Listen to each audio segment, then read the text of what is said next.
Yassika eye Mwana Congo bien si a max yelibiso solution pour nabo kasi ya papa ozo souffrir na hémorroïdes, constipation, éjaculation précoce, insuffisance ou impuissance sexuelle. Bien si a max, c'est la solution à tous vos problèmes. Un produit traitant mais non stimulant, renforcement de la puissance pour maman Sepela.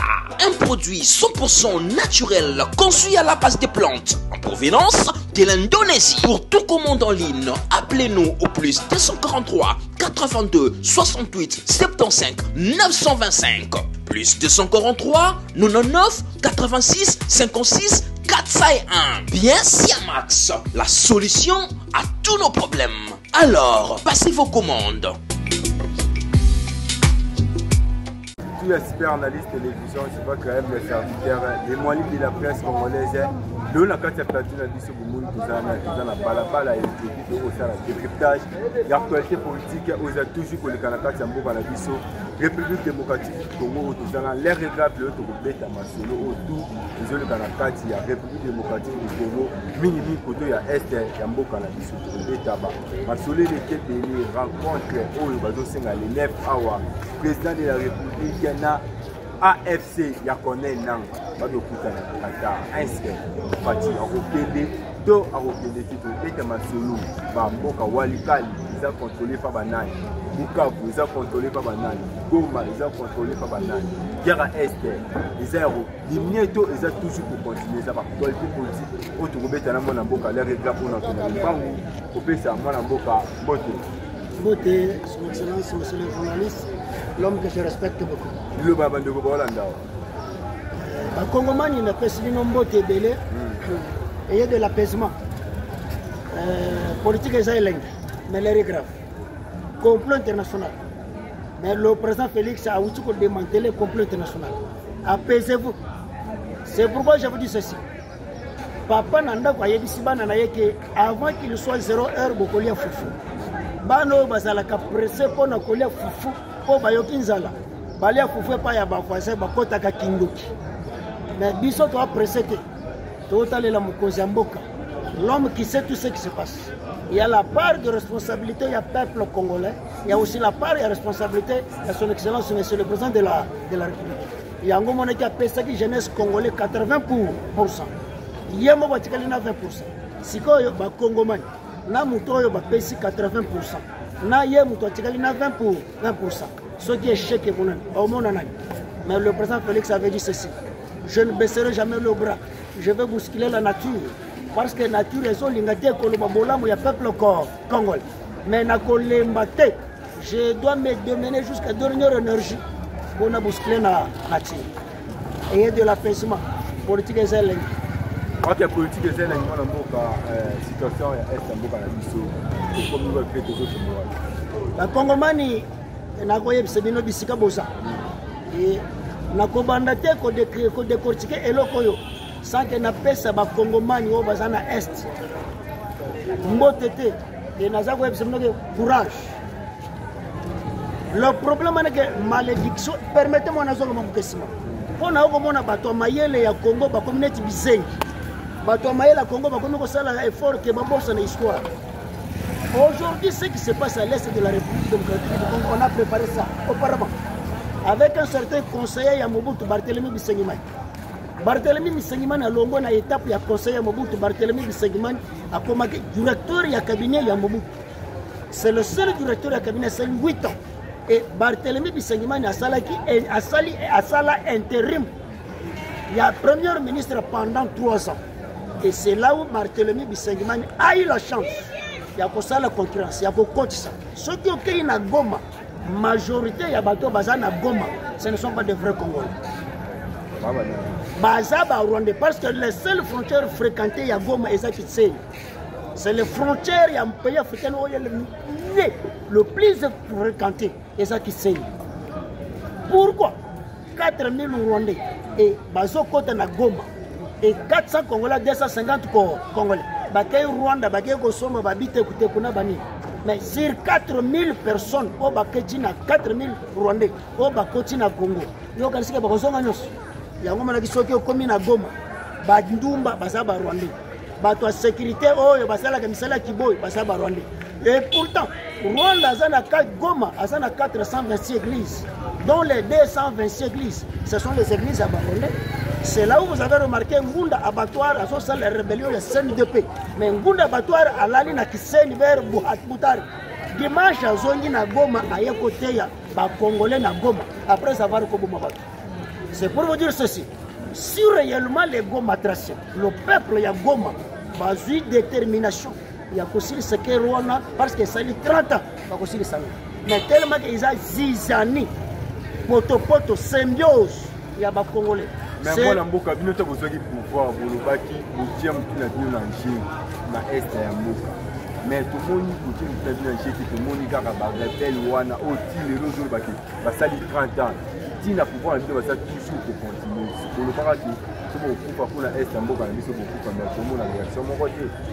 monsieur le journaliste, avec tout respect, le président de la République, Félix Tshisekedi, a prêté serment à coûter 88%. Je dis bien 88%. Il y a des militaires rwandais dans la armée congolaise. 88%. Il y a des soldats rwandais. Hanga. Munga Harero Kabunda Françoise. James Kabareba, aujourd'hui, homme fort de Rwanda. James Kabareba était chef d'état-major ici au Congo. Mais aujourd'hui, il est homme fort de Rwanda. James Kabareba. Laurence Kanyuka, l'homme fort de l'INC. Aujourd'hui, il est chez Rwanda. Laurence Kanyuka, membre influent, technicien de l'INC. Il est chez Rwanda. Mais le président de la République avait dit ceci. Je comprends, je maîtrise bien le mot de son excellence Fachi Beton. Fachi avait dit ceci, qu'elle est possible dans 50 ans, dans 10 ans, et ça qu'elle a longue haleine. Pourquoi le président de la République avait parlé ça? Il y a des hommes congolais qui se sont mariés à des femmes rwandaises. Il y a aussi des hommes rwandais qui se sont mariés à des femmes congolaises. C'est comme Bakoko Bazawana et aussi la Néni. Le problème est qu'on est là pour appliquer une diplomatie large. Pour le Kagame. Parce que Congo, Rwanda, il y a déjà, c'est toute une famille. C'est là où les gens avaient mal compris chef de l'État. C'est là où Félix appelait, mais c'est pour le Kagame, tu es ami frère. Ami frère dans quel sens? Parce que lien, il y a mariage, il y a place. Bakoko Bazawana, malgré Rwanda, Bazalagana Bizalé, il y a Bandoki. Il y a confiance que c'est ton frère africain pour travailler dans Yassam. Il y a Azoya, pour Mayokaka, à récupérer au Yaï. Mais c'est que moi je sais. Rwanda n'avait pas la possibilité de faire la rébellion. Rébellion M23, terroristes, on est où Moussika. Ces gens-là se sont préparés 50 ans pour dominer la République. Herbiso Tozaka Makasi Kaka Splendeur, oh Tilbo et Kitite, oh Castel et Matibo et Ebo. Mais Bango Bango se préparait 50 ans, Ndengeni Toko envahir peuple congolais. Mais peuple congolais, Zoba, Makanisika Nyosuka na Matakwa Basi. Zoba, peuple congolais Makanisika Nyosuka na Muyip. Zoba, peuple congolais Makasine Kaka Obo. Zoba. Mais le régime passé, tout le monde va bien côté, quand le régime n'a tout non, tout le monde doit tomber, tout le monde doit tomber, Massissi, tomber, tout Monsieur le journaliste, Kabila Soda. Et d'abord, Kabila, c'est une malédiction pour la République démocratique du Congo. Joseph Kabila Kabange, c'est une malédiction pour la RDC. Namuto est remplacé la biso Kabila Namboko, que son âme repose en désordre. Je répète encore, Joseph Kabila Kabange, c'est une malédiction pour la RDC. Kabila au pouvoir, Bazo Kanga Bukavu Goma pendant 2 ans. Lorsque le général Mbunza Mabe, héros de Bukavu, que son âme repose en paix, Mbunza Mabe a eu détermination de récupérer Bukavu Goma. Dans 2 mois, Mbunza Mabe a récupéré Bukavu Goma. Lorsque Mbunza Mabe a accueilli, Mbunza Mabe a compris que non. Oh, ils ont compris militaire, ils ont compris politique. Joseph Kabila Kabange, avec le général Didier Etumba, Basali est fort, Babomi Mbunza Mabe. Ah, héros, Yabukavu, que ton âme repose en paix. Joseph Kabila Baosa la COP. Wana, mais c'est Azaria Surbero. Montoyana Congo na 71, 72, 72 et 73. Un réfugié rwandais a commis na Katanga Zako 5 demandes d'asile. Aujourd'hui, Azaria s'est retrouvé vice-président de Moko. Bakinois. Congolais, Congomani, Batali Rwandais a comme vice-président. Namboko. Hey, Congolais. Et l'armée congolaise a été construite par Azarias. Maintenant, lorsque Mamadou Ndal, alors que je viens de comprendre, place CNDP pas fonctionner, à déloger CNDP. Aujourd'hui, on a tué notre frère Mamadou Ndal. Et Mamadou Ndal a été saboté. Kabila n'a pouvoir soldat. 26 ans. Et dans la déontologie armée, ils ont passé au monde à soldat. À 26 ans, Kabila a été général major. Na armée, ni moi, à 26 ans, comme général major. Kabila, Joseph Kabila Kabay. Oh, le professeur Ngoyi Moukena. Les erreurs, il y a parcours politique. La page 365, il y a docteur, soi-disant professeur. Ce n'est pas un professeur. Ngoyi Moukena dit ceci, la page 365. Nous, les hommes de science, les chercheurs, les intellectuels congolais, Toteki Congo pour nous décager Yatembo. Professeur d'université avec Toteki Congo pour nous décager Yatembo. Et pourtant, Kabila au pouvoir général. Goma, Bukavu tombé. 2 ans. Mbonza Mabe a sali 2 mois à récupérer Yango. Babomé Bisson Mbonza Mabe. Babomi Mamadou Ndal. Babomi général Baoumi. Tango fort chef d'état-major de la force terrestre. Tango fort à Zoko Soda vers Goma. Tango fort à Silisi Parade. Tango fort l'air à Silisi Parade. Tango fort à Pessimu Congo. Un CNDP Yangunda Bazokoya. Basoda na biso bazu masasi bakotisi masasi incompatible. Mais lorsque Batangunda Batouar Bazakoya bazu masasi bakotisi intact. Sur 3200 personnes, ils ont tué 3100 brigadiers. Dans 2 mois. 2 mois. Voilà. Mais est-ce que les généraux ont dit la République démocratique, monsieur le journaliste, Congo na superficie mounene ya sous-continent avec 26 provinces. Il faut normalement une appellation militaire, 26 régiments. Nous devons avoir 36 généraux ou bien 26 généraux. Mais voilà ce que Kabila a fait. Joseph Kabila Kaba, on a zoné Congolais, Kabila Zonga. Kabila Tigalibiso, 632 généraux. Même les États-Unis n'ont pas le 632 généraux. Même la France n'a pas le 632 généraux. Même M. Vladimir Poutine a le 632 généraux. Mais Kabila Tigalibiso, 632 généraux. Pour changer.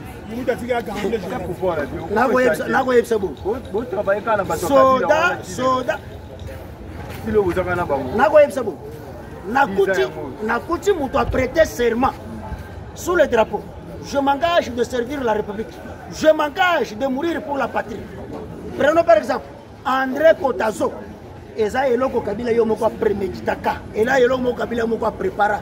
C'est là où vous avez remarqué la fin à 2020. Kabila a commencé à recruter le mercenaire. Un président de la République a recruté les mercenaires. Avec quelle intention? Un président de la République a recruté un mercenaire namibien, sud-africain. Maintenant, lorsque Bissoto y on va dire, ah, tu as prêté serment comme un citoyen congolais. Ok, ça va. John Kassasiro Tambuerero, tu as accepté de servir la République. Ça va, ça va. Mais c'est Peter Tiramwami, chargé des opérations à CNDP. Au n'a pas été, Zalaka Kawana. Mais c'est Yav Filemon, technicien ya CNDP ko ya RCD na CNDP ya ngunda batwar mihingo Zalaka Kawana. Maintenant, la nature va nous donner raison. Le président Félix ne bousculera jamais quelqu'un. Mais ce que moi je sais, l'homme vient changer la méthodologie. Demos gratos par Etienne Bowessien, dans le 16e siècle. Mais le président Félix, pendant les 6 ans, il a appliqué le demos. Maintenant voilà, aujourd'hui, tu sais qu'il applique le gratos. Très intelligent. Que Dieu te protège. Que Dieu t'accorde encore l'intelligence. Il y a un moment qui m'a dit, parce que même l'église catholique a 23. Mosengo a dit que les médiocres dégagent. Le même Mosengo a été na Kingakati. Oya, le dit que les médiocres, Amélie Massanga Langwe Babomi. C'est un moment où Ambongo, il continue tout le même chemin que Mosengo a Sala. Mais à Bossani, papa, il y a même mise dans Makambo Congo, la laïcité. Lorsque les intellectuels congolais vont nous donner la différence entre la République et la laïcité, on comprendra beaucoup de choses. Parce que l'Église catholique, l'individu, Ambongo, M23 et Liboso, na Choli, na Bukondo. Maintenant, ce qui concerne Walikale et Bukavu, c'est un petit problème. Ça, je vous le dis. Un petit problème. Un petit problème. Pourquoi j'ai un petit problème? Pourquoi n'a pas un petit problème? Il appelle ce vivant. Pourquoi n'a pas un petit problème? Parce que Rwanda n'était pas à mesure de causer les rébellions. Naouti corrélaté yo. Naouti corrélaté on ndenge bitumbe bandaki. Rwanda n'était pas à mesure. Rwanda n'était pas à mesure de causer les rébellions. Maintenant, Rwanda a s'appuyé sur la communauté internationale. Rwanda a s'appuyé sur la France. Rwanda a s'appuyé partout.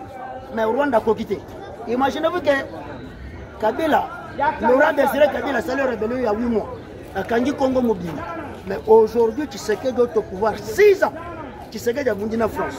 Tu sais qu'il y a Bundina Grande-Bretagne. Tu sais qu'il y a Bundina États-Unis d'Amérique. Tu sais qu'il y a Bundina Belgique. Batouana incapable de récupérer Gombe. Et tu sais qu'il y a Longwe Kuna, tu sais qu'il y a Bundina Assemblée nationale. Tu sais qu'il y a Bundina Sénat. Tu sais qu'il y a Bundina Église catholique. Tu sais qu'il y a Bundina peuple congolais, représenté par Martin Fayoulou, na prince pays. Loka bato tu sais qu'il y a Zoko Bundana Bango.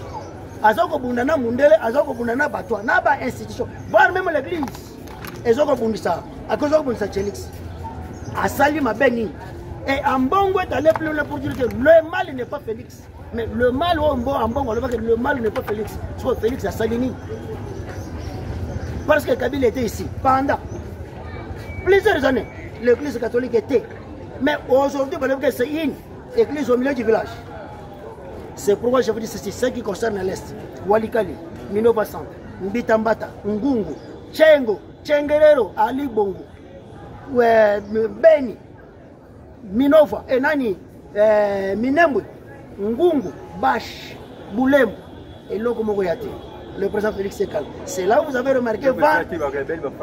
Non, c'est un petit problème. C'est un petit problème.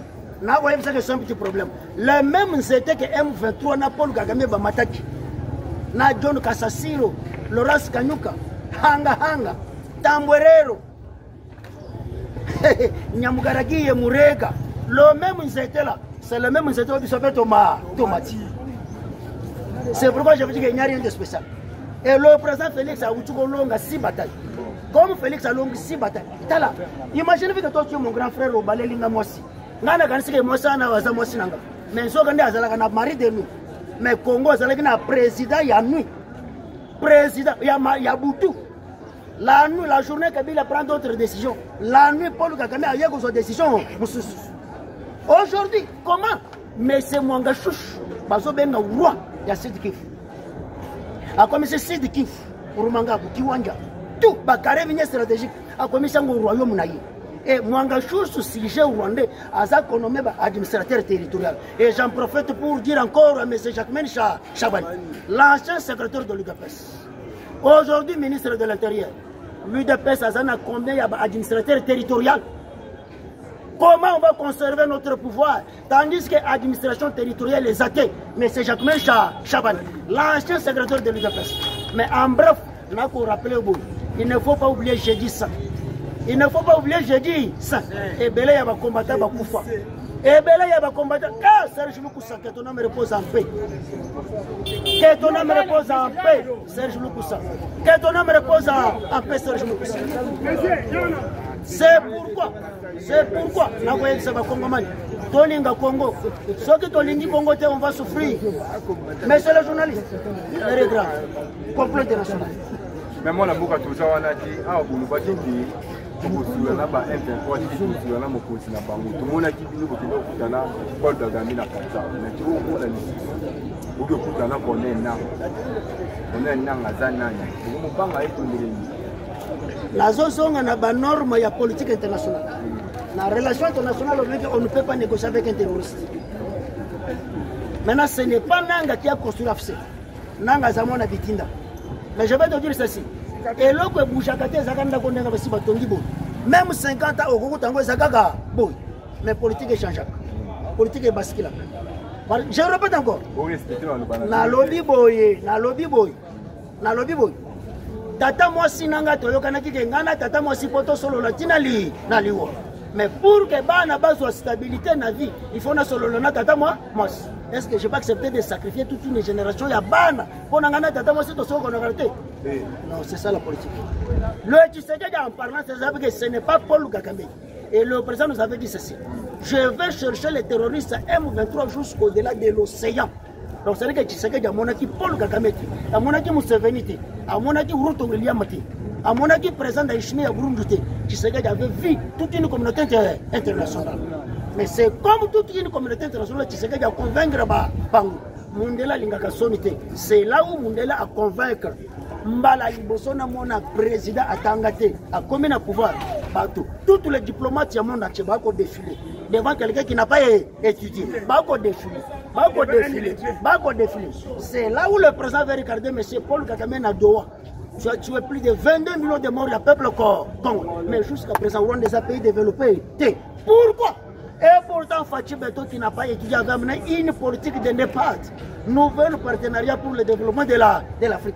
Projet laissé par le président Ahmed Traoré Touré, l'ancien président malien. Mais voilà qui se gagne cette philosophie à NEPAD. Vous le savez qu'à l'époque, l'Afrique s'appelait Al-Kaboul. Continue à gagner le Tozo Bengalelo. Al-Kaboul. Mais aujourd'hui, tu as comme continent africain. Et je te donne la définition de l'Afrique. C'est la contradiction, l'incompréhension, mésentente, la trahison, l'opprobre, la calamité, la malédiction. Depuis quand? À te perdre le pouvoir. Les autres, c'est comme Manja, Afrique mobile. Et pourtant, tu as une potentialité, il y a ma belle vierge. Mais aujourd'hui, dans la mentalité, il y a un cliquet africain. Aujourd'hui, qui m'a dit l'océan vers l'Algérie pour qu'en Espagne. Et Zogende Mouto Espagne, la contradiction, l'inversion des valeurs. Les sous sont incapables de prendre une décision. Tu ne m'as pas compris. Je t'ai répondu en disant ceci que la politique est là que on ne va pas négocier avec Nanga. On ne va pas. Je vais vous dire ceci. Toutes les voies sont possibles dans la politique. Il appelle Viva. Il appelle Viva. Viva. Je parle au nom de l'UDPS. Toute politique va négocier avec la 6e siècle. Un certain général Tsunzi dit ceci. Lorsque les deux pays s'affrontent, c'est plus mais la seule voie, c'est de ne pas accepter que Robert Katali Mako. C'est une voie diplomatique. Mais qui veut dire la diplomatie? C'est ça que tu sais que tu es en train de faire. Voilà. Là, il y a un agenda caché. Je vais vous dire ceci. Parce que si Rwanda et Nanga étaient forts, Nanga na mois de mars, na Kinshasa. Mais pourquoi comme na Kinshasa?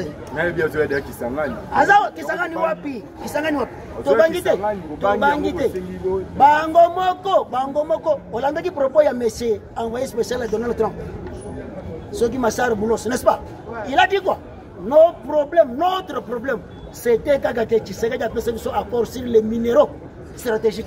Et le reste, c'est ce qui concerne M23. Et ça, j'aime ça veut dire que ce sont eux les constructeurs, les architectes. Il y a M23 AFC pour les minéraux. Parce que lui-même, Fachi Beto l'avait dit. Ce qui se passe en RDC, c'est un problème économique. Parce que ça, c'est économique. Parce qu'on a des potentialités de richesse qui peuvent stabiliser les économies du monde. Mais tellement que nous vivons, on était dans la distraction totale.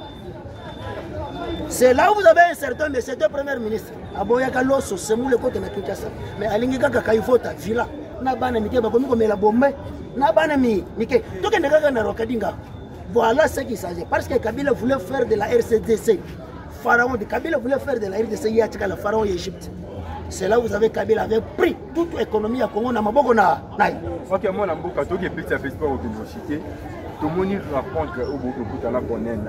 Tout le monde ici, a aussi lancé le roman avant de négocier. Bon dimanche, on fait savoir au ministre de l'Intérieur. Bon dimanche, on fait savoir au ministre de la Défense. Bon dimanche, on fait savoir au ministère de l'Intérieur. Bon dimanche, il y a un monde qui va négocier. Mais c'est le journaliste avec tout respect. S'il y a la personne bien éduquée chez lui à la maison, c'est le président Félix. Mais s'il y a une personne très impolie pour la République, c'est son excellence, monsieur le président de la République. Je le répète encore. S'il y a une personne bien éduquée chez lui à la maison, l'éducation familiale, nous devons bosser sur le président Félix. Mais ce qui concerne la nation, la personne mal éduquée, mal élevée, c'est le président Félix. Toi, tu crois que Tshisekedi accepterait de donner à un civique pervers, bâtard, babouin, bromborion, Bertrand de Bissimo? Toi, tu crois que Tshisekedi accepterait qu'après sa Bissimo, intérieur défense, ni? Ah, papa. Papa, si Bertrand de Bissimo, et je vous informe d'avance, son représentant, Pesseur Bougirira, le vrai mouche, non mais c'est l'homme de petite taille, Bitakura, avec yo aux mouches, mais on ne comprend pas, aux pour défendre le Banyamulei. Et le Kinyarwa, c'est une attribution que la nation Mogobo. Kinyarwanda, Tshisekedi roi. Donc c'est une appartenance. Mais comment Batouana Bakolinga, son appartenance à Kinyarwanda? Bertrand de Bissimo qui est mouche, en train de plaider pour Kinya, une appartenance rwandaise. Et comme 5e langue nationale. Mais c'est de la folie. C'est de la folie. Il nous cache quoi? Il nous cache quoi? Mais la réponse est où pas Roi Philippe. Depuis 1914, Rwanda n'existait pas. Depuis 1914, Rwanda n'existait pas. Le jour où le Congo a besoin d'un président fort, Rwanda a besoin d'une province de Congo. Il y a un président fort qui est Fachi Beto. Donc les hommes de science à Congo, parce qu'on comprendre l'été. Fachi Beto, l'homme sage, qui sait différencier entre l'intelligence et la sagesse. Quelqu'un qui n'a pas étudié, mais en train de compliquer tous les hommes intello de la République démocratique du Congo. En train de compliquer toute une communauté internationale. Rwanda avec 12 000 villages. Tshisekedi a récupéré 12 000 villages. Nous sommes pétés. Ouganda avec 6 000 villages. Et il dit que je vais négocier seul. Le problème est que les hommes scientifiques, les intellectuels congolais, Fachi Beton, accordent-nous la chance. Tobo Mabato, Mayele, nous surtout Congo.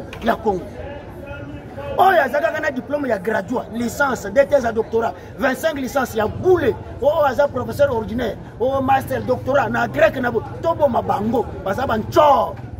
Oh, naza expert.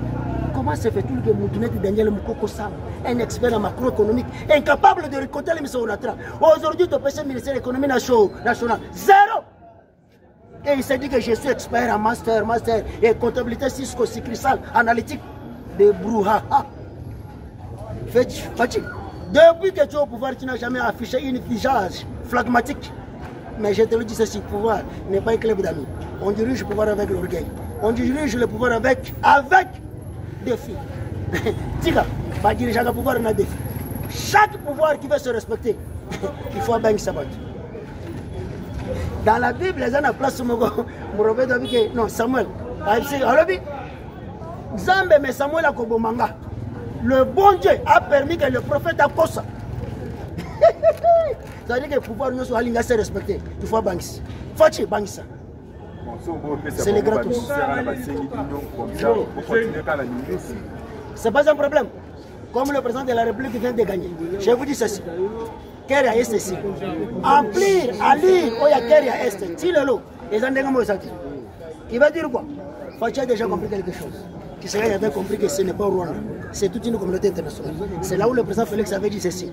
Je vous donne un partenariat privilégié. Tala, monsieur le journaliste, ce que mon monde a tangaté, a tangisi des blocs, la Russie et les États-Unis, a tout ici ni tout.